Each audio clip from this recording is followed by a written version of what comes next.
Just show. Wait, no. Hold on. I'll show when I have the video up. Max0r Bloodborne. All right, let's watch Max0r's video on Bloodborne. The Bloodborne review from 4 years ago. Let's see, 17 minutes. Bloodborne is a Lovecraftian horror RPG that no one understands by definition, where the player is free to attack hordes of human children at will and consume their innards. If that I've done that. In-depth and engaging anti-baby gameplay appeals that to is you, absolutely my favorite. It gets worse. I'm glad. You play as John Bloodborne, a no, Jebediah BB actually. The use of sign language, and stricken with Habsburg disease, comes to the ancient city Habsburg of London, disease, seeking treatment for the sins of his cousins. In doing so, he will begin hallucinating talking dolls, spider people, and the great journeying further, what John now? Bloodborne becomes conscripted into the service of a gay elder god and the 60-year-old man he keeps as a pet, and is given the ultimate task of killing an invisible infant in order to cure his anemia. To accomplish said Herculean task, the player must journey through dark forests, terrifying nightmares, and the meth-ridden alleyways of a post-Brexit Britain, slaying monsters, exploring, and tricking women into being impregnated by gods so you can consume the child. This game is an excellent realization of a Metroidvania with something new around every corner. A great action RPG which pits you against insurmountable odds and extreme challenges, and has a gripping story and lore about discovering the Eldritch truth. So if you can, play it yourself, because I'm not going to hold back on the details. It's no secret that my reviews are entertainment first, so I don't suggest using me as genuine advice. However, most people can't play this game, ever, because you have to buy a $400 magical box sold by the wizard Sony in order... I actually remember watching this video a long time ago, and for the longest time, I've called the PlayStation the magical box sold by the wizard Sony, by the way. I've been saying this for years because I remember watching this fucking video, bro. And he's right! Such a stupid fucking... to experience it, and even then you get to see it in an amazing 30 frames per second with no anti-aliasing. Port this game to PC, I beg of you. In fact, I can assume that a lot of people watching this video will basically never play the game. Yep. But keep watching because I'm hilarious and original. Do that, and I definitely. can give you the full, facts. unfiltered, uncensored, unsubstantiated, and unsportsmanlike experience. The magic box from the wizard Sony, man.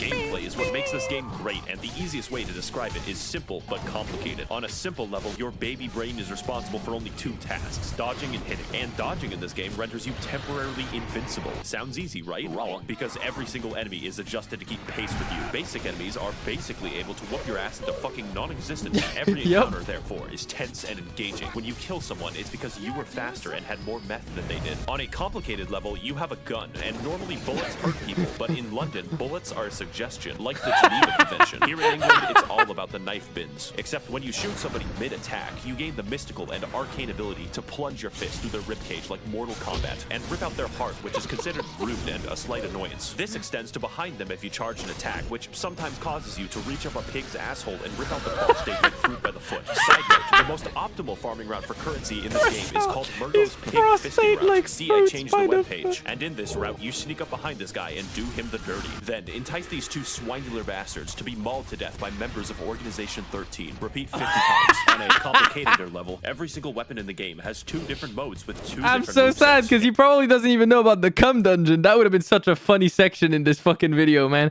Him talking about the cum dungeon would have been amazing. It would have been like a 30-second part, but oh, it'd be so good. On a complicated level, every single weapon in the game has 2 different modes with 2 different movesets, and transforming between them gives you special attacks in addition to running attacks, plunging attacks, on a theoretical physicist level, your character memorizes squiggly lines and fridge art created by gods for passive bonuses that work regardless of weaponry. My favorites are more money, and more money. Fridge art. Finally, on a meta-theoretical chiropractic level, every weapon is customizable with different gem slots that give differing effects for your attacks. And there are I love that I engaged with that system a grand total of once at the start of the game, and then I pretty much was done on like the 2nd stream, I think, at the start of it, because I got god tier gems out of fucking nowhere, and I just never had to fuck with it again.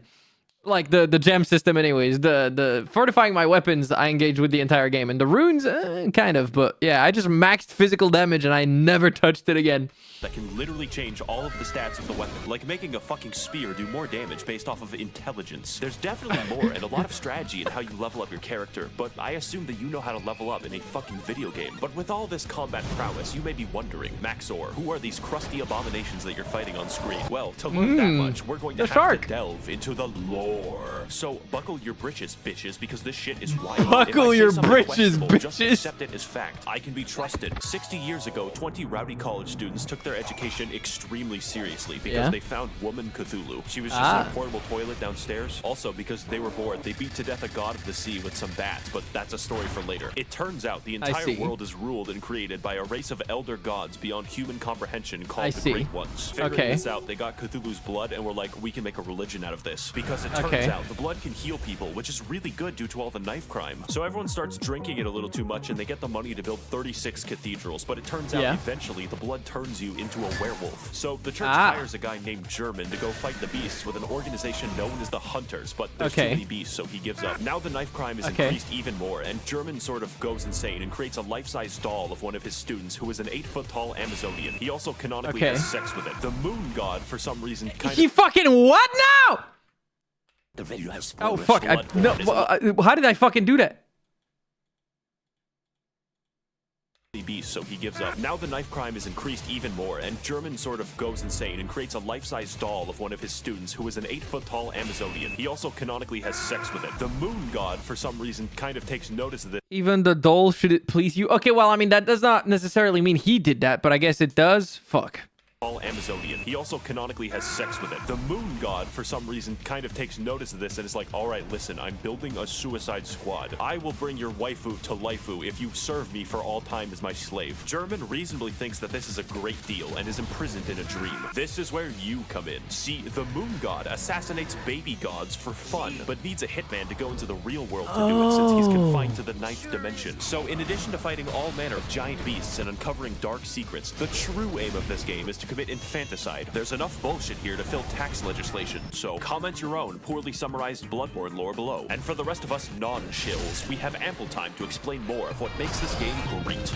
Okay, I kind of see it now. You have been japed. I am talking about bosses before I talk about the levels. In most video games, bosses cap off areas, but in Bloodborne, areas are preambles to a dick flattening, and nothing will challenge your skill in quite the same way, except for the goddamn Witches of Hemwick, who were placed into the game for disability access. You can probably tell that Bloodborne is a hard game. We don't even know if a games journalist can beat it. But it's hard in a fair way that tests your skills and reaction time, except for Lawrence, but I'll get back to Lawrence later. What sets this game's boss Lawrence was chill, man. He wasn't that bad. A really small dude jabbing a toothpick into a building-sized deer demon. So yeah, I would be impressed if he killed that. But not only that, unlike Dark Souls, every single boss reacts a fucking wolf? to how you attack. Be impressed what the fuck if is he killed that. But not only that, unlike Dark Oh, that's Dark Souls, like I was gonna say. Souls, every single boss reacts meaningfully to how you attack them. Large beasts can have their bones. That frame was on the screen for so little time, I didn't even see the difference in UI at first. I just saw the big wolf. I was so confused. I was like, wait a minute, that didn't look like fucking Bloodborne. Every single boss reacts meaningfully to how you attack them. Large beasts can have their bones cracked and their tendons wound into a slinky. Bone boys can be knocked over and have their marrow shipped. And human enemies will wince and recoil when they see your height difference. As well, every boss punishes you for cowardice and actively discourages backpedaling with their forward momentum, causing every fight to be an elaborate dance with a thrilling back and forth. Unless you're fighting Rom, who is the really hungry caterpillar if he had a legion of arachnid slaves who threw their heads underground like ostriches. We don't talk about him. And while we're on the subject of bad I'm glad we agree. Thank God, man. Bosses, this motherfucker, let me tell you something. The humanoid bosses in this game are paradoxically the most dangerous. But Mikolash is a psychological hazard that will hurt you personally. This boss literally feels like cut content because the fight centers around chasing him, and his direction depends on RNG, making him an actual speedrun. Wait, I actually got giga lucky. He never was that big of a problem for me. Killer. When you corner him, he uses one attack, and then you chase him again, where he gains the power to insta-kill you. God forbid you're hit by it, because that's 10 minutes gone. Here's a tip. Yep, he did one-shot me the first time. Well, not one-shot, two-shot, but still. Save up 10 poison knives and steal from your family if you must. Then wait until he jumps down this hole, poison him repeatedly, and watch him spaz the fuck out until death. Wait, no one told me to spaz the fuck out, Strat. What? You will thank me. But as a result of everyone who isn't Miko's Shit, man. shit, conquering a boss in this game is absolutely rewarding. You on a did? level Did that you? other I don't games cannot remember. match. It's only because the odds are stacked against you in ways that don't feel bullshit Most of the time. that conquering them is the main reason I play, and their fights are undoubtedly the best I've ever done in video games. But that isn't most of the time in the game. In fact, a lot of your time is spent exploring the areas, so let's get into that. Lesson 1 in area design. Where the fuck am I going? Exploration is the name of the game, except it's called Bloodborne. Only this time, you don't bring smallpox and kill 20 million people. We're looking at a solid 10 this time, because the main enemies in this game are British townspeople. It's how the developers made sure you didn't feel bad about killing them. The plague of beasts infecting London causes people's teeth to become beast-like, makes you aggressive at night, and slurs your speech. So it's up to you to stop them, as a hunter should. If you don't look up where to go next in this game, good fucking luck. People get lost all the time. Get used to it. This game doesn't do exploration like, oh look, there's loot in this hallway, my dopamine's gonna go crazy. That's baby shit. This is daddy's exploration, where you find a route back to a place you were in 10 hours ago. And That I is hope you true. weren't expecting a mini-map, or any map. Every single hallway is a rabbit hole of discovery, and your hand isn't held. Case in point, Cathedral Ward is a level, but feels like a hub area because it connects to fucking everything. And where you start the game is in the middle. I was gonna say, Cathedral Ward is not a fucking area. It is A the. loop-de-loop involving torturous experimentation. Just look at the fucking Loop-de-loop. map of this game. Everything overlaps. And yes, there is a level called Nightmare Lecture Hall, and no, it does not connect to the Altar of Despair, although you would think that. Fittingly, the lecture hall is the smallest area, and more fittingly, 90% of the combat is graduates throwing cum at you. The game also has 2 completely secret areas that you would not find without the Not internet. the I would tell you how to cum enter, but I launchers, don't want to man. do calculus. And what you get at the end? Upper Cathedral Ward is legitimately a horror area in a game loved for its combat, because it's filled with enemies who act out my greatest fears. Stealing currency permanently. It Yep. gives me fucking chills every time I talk about it. Castle Canehurst is proof that From Software hates us all, since the best area in the entire game requires you to go to the Field of Corn in Ohio and trek down Waldo. But it's worth it to invade the house of that parasitic queen dwelling in her demented castle, so that she may feel the wrath of the proletariat. All we have to do is kill Prince Philip, who guards the way as an eternal lich. On top of this, there are numerous NPCs and NPC quest lines spread throughout the world, all with a series of interactions with each other depending on location and timing. For instance, you could direct nuns, prostitutes, and Prince Philip to a church run by a lonely black sludge, then perform enough blood transfusions to send the nun into a yandere rage. Or you could direct them to the nice woman who runs the clinic down the street, who only wants to help and assist others. Then take a strange path through the forest and into her clinic to discover that she has been experimenting on all of them in order to create the Blue Man Group. And if you want, you can take the umbilical cord away from her schizophrenic ass and eat it. The sky's the limit in Bloodborne questlines. And you know what my favorite questline is? The one where you descend into Eat her literal hell, complete with schizophrenic eternal ass. punishment, insanity, and femboy fishing. The scariest of them all. I'm of course talking about the DLC, the only DLC for this game. And if you play through Bloodborne, you have to play through the DLC. I'm not giving you a fucking choice. So to learn why, you should play the best expansion ever made since Spore Galactic Adventure. Come with me on this amazing journey to find the secrets of the Bloodborne, the Old Hunters. The Old Hunters. I want you to imagine hell. Now imagine hell written by H.P. Lovecraft. It would be filled with squids, immigrants, and air conditioning. This DLC has none of that except the squids. For you see, those college kids from the lore section of the video were built fucking different. They experimented on an entire village and possibly beat up a god of the sea so fucking bad that her consciousness in the 9th dimension died. We spent an entire game killing an infant, and these guys somehow killed the MILF god. But anyways, in the process of this, it cursed them and all of the hunters to be doomed. Now that he mentions that, that's fucking crazy. It took us an entire game to get to the kid and kill it. They fucking killed a, like, adult. That's crazy. They were built different. Consciousness in the 9th dimension died. We spent an entire game killing an infant, and these guys somehow killed the MILF god. But anyways, in the process of this, it cursed them and all of the hunters to be doomed to a hell upon death, where they will hunt in a bloodthirsty rage without rest for all eternity, indistinguishable from a political subreddit. Case in point, this is Ludwig. He's the first boss of the DLC and has a reputation for causing refunds. Not because he's bad, but because he's too good for you. The first phase is as difficult for me as realizing that Golden Corral is not actually a real corral. Mood. But like every restaurant except Golden Corral, the rewards at the end are delicious because his second phase is even harder. Now, I'm not going to lie. Oh, come on. this DLC There is no shot you actually think that, Max0r. What the fuck? The second phase was delightful. has 4 bosses and 3 of the hardest bosses I have ever fought in any video game ever. So your ass will be clenched the entire time, and the fact that he's the 3rd hardest is fucking concerning. Some people tell me. I'm trying to think if they were even part of the hardest bosses I fought. I mean, they were hard, but I think I've struggled harder on bosses on other games. Max0r, your videos have gotten me through tough times because they made me laugh. But like this boss, you are the one who is truly overcoming these challenges. Overcoming as the fucking boss is like come blasting all over the screen. Who is truly overcoming these challenges. Yeah. And I believe in your ability to beat. Which would you say is the hardest you fought? I feel like it probably was one of the bosses in Sekiro. Either yeah, I think Owl, the like optional owl fight in Sekiro was by far the hardest fight I've ever had to do in any Souls game ever, in any game ever in general. I think Owl Father was fucking insane. I think it took me like 3 or 4 hours to beat that boss. Like, it was so unbelievably hard that I remember thinking I should give up and just go and do something else. I was gonna not do it at one point. That boss, by far, is the hardest boss I've ever fought in any game. Owl was easy compared to Demon of Hatred for me. Not Owl, just Owl. Owl Father. The optional Owl fight. Because there is another Owl fight that's not optional, I think, that's really easy. That one was piss easy. That one I didn't have a problem with.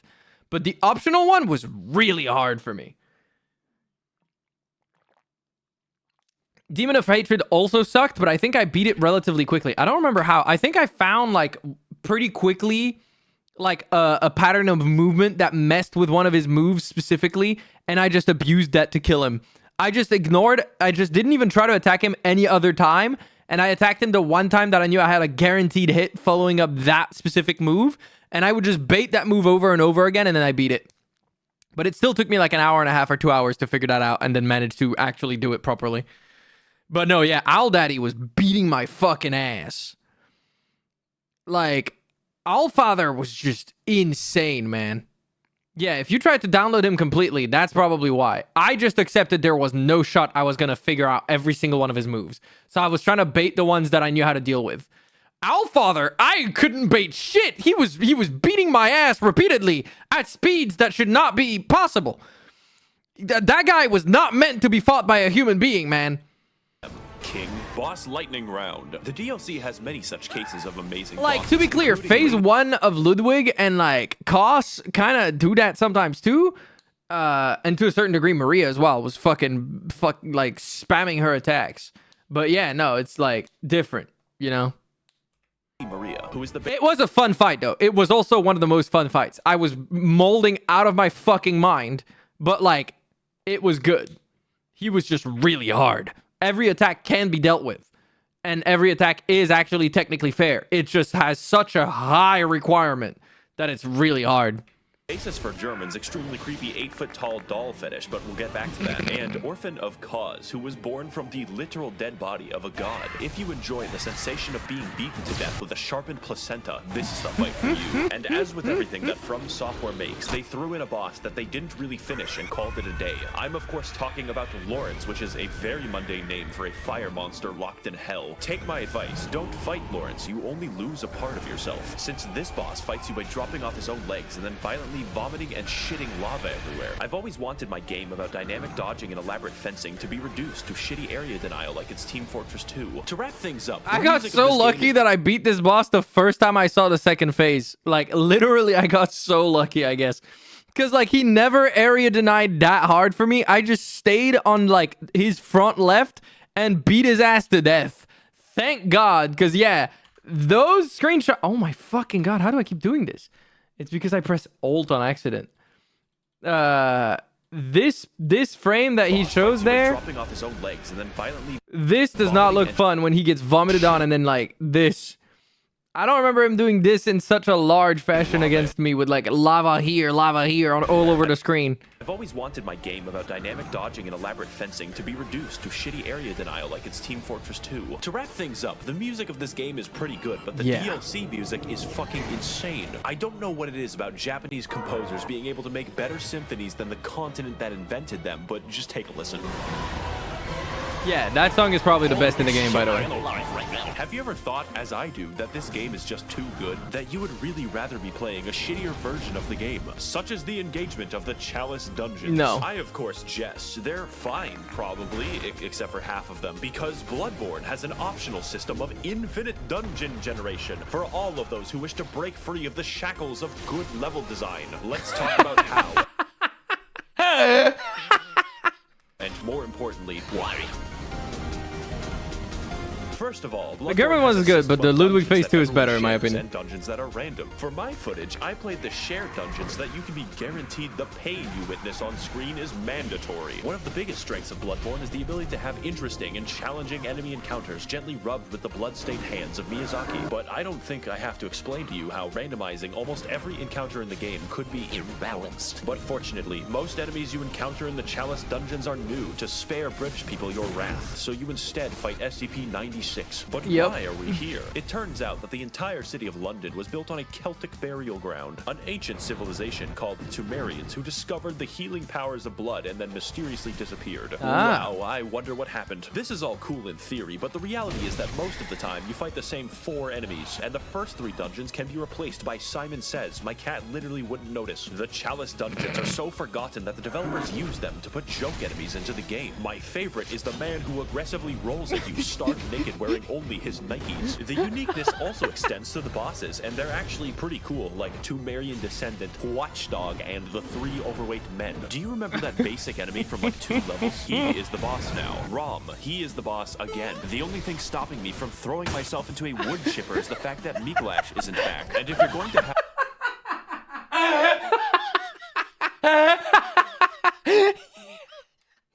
stopping me from throwing myself into a wood chipper is the fact that Mikolash isn't. I'm so glad that Max0r also fucking hates Rom.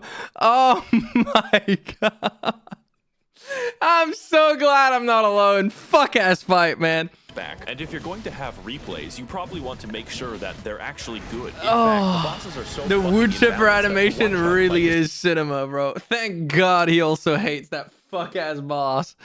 Primarily comprised of instant kill attacks. I beat Sekiro backwards on a keyboard, and this shit is too fucking much. Now, normally that would be all. Wait, but what? Fucking imbalance that the Watchdog fight is primarily comprised of instant kill attacks. I beat Sekiro backwards on a keyboard, and this shit is too fucking much. Now, normally that would be all, but the dungeons go deeper. What we have discussed so far is merely the surface, and there is a much darker syndicate lying just below. These places you must never venture, for they are the save edit dungeons, whereby through wizardry, the community are able to conjure up deep, dark chasms and share them with the rest of the world. Of these secrets, there are only 2 that I shall reveal to you, and the first is the Cum Dungeon. Yes, you heard that correctly. He does know of the Cum Dungeon. Is the name of the most optimal farming route ever conceived by the fucking cricket people who do this shit, whereby the player enters the chasm of place name and watches as a high-level boss yeets itself off a cliff. Murgo's pig fisting route can give you 10,000 echoes. This gives 83,000. And if you thought that sorcery was bad, it gets much worse. You can insert anything from the game files by save editing a Chalice dungeon. Anything. This includes cut and unfinished content from the game that the developers forgot to delete, like this doggo who attacks you with invisible lightning. Overall, the Chalice dungeons are bad. They're not actually very fun to play. That's crazy. I did not know that. I love them. Everyone loves them because they allow us to further explore a long-dead game with the help of a passionate community. Now, before we sign off, I know what you're thinking. Max0r's, what about the multiplayer? That I would love to talk about with all the footage I have, but it's dead. If this game releases on PC, and it better, then I will talk about the multiplayer extensively. And finally, this game and this video would not be complete. 4 years ago, by the way. You are dreaming. Bloodborne is never coming to PC, Max0r. This is me from the future telling you from the past, you were a fool. You were a fool. if I didn't talk about the hunter's dream. After all the combat, the battles, and the difficulty of this game, it's nice to have a place to recharge, purchase items, upgrade weapons, and watch as it violently burns to the ground. This is where you'll find German slowly wasting away as his soul remains captive for an eternity, and his doll waifu that he sold his existence to be with. She talks to you, levels you up, offers you advice, and German says you're allowed to have sex with her. When I fell down and felt defeated, she was there to pick me up. When I emoted at her randomly, she pretended to be impressed. So it's not just me. And she was there, graciously standing in the background of this one shot that I took of myself. She is our waifu now, and the game is perfect and complete because she is in it. Now excuse me as I engage in the supplementary lore material. Should you get the game? Man. Yes, absolutely. I am biased. In fact, you should physically enter Sony's headquarters and demand that it be ported to PC. I will be right there with you. Tasers will not stop me. I would also like to thank the kind denizens of the Mythbusters Smut Discord who sent me half the memes in this video. And as always, thank you for watching. That was a good video. That was a very good video. Yeah, he's posted that on a lot of his other videos, his older videos, but I disagree, bro. They're really good. They're really, really good. Have I seen the most recent Max0r video? Yes, the Deadlock one. Have you guys seen the Deadlock one? If you have not seen the Deadlock one, chat, you should see it. If you've ever played a game of Deadlock at all, ever, yeah, no, you will definitely relate to everything that he says in that one. It's a funny one as well. It's a funny one as well. I've read that one. I think I've read it too. What the fuck? Chat! They're all reading the fucking Bloodborne hentai. And then they dare call me a degenerate. Insane work, man. Half of my chat has seen the fucking doll from Bloodborne hentai. Okay, anyways, that is going to be it, ladies and gentlemen, for today's stream. I hope you guys enjoyed it. It was a very, very fun time. I enjoyed getting my ass beat by a hardened placenta, sharpened placenta even, for a solid hour. But yeah, it was really fun. I hope you guys enjoyed it. We'll play through the Astrobot DLC very, very soon. I might actually do that tomorrow. We'll see, because I want to put that PlayStation 5 up for sale at some point soon.